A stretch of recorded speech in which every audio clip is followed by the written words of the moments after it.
Nó nhỏ xíu à. Chưa. Chưa.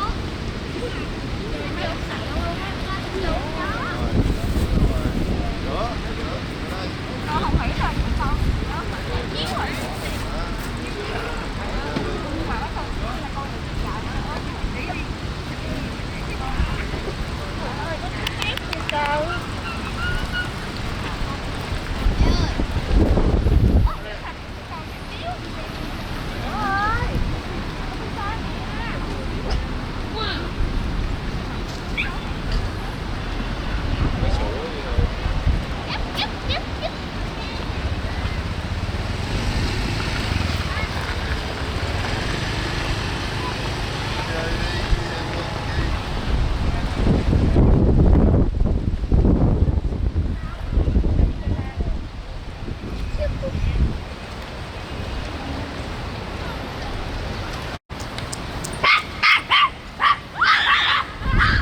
Ha ha ha.